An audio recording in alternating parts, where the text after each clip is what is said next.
Hi there guys, for this recipe we are making berry-glazed gammon. So we've got our beautiful gammon over here. To this we're adding sage, beautiful sage. I'm just pinching it a little bit to get the flavors to come loose. Chopped rosemary, a little bit of garlic, chopped garlic. Around this we're packing some red onions, baby carrots that we're also just adding to this. We've got a berry juice, whatever berry juice you can find. Just add a little bit of vegetable stock.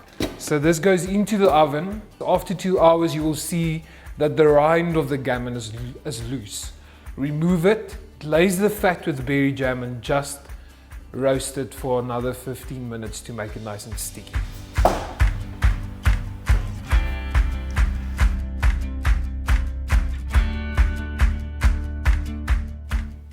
Beautiful.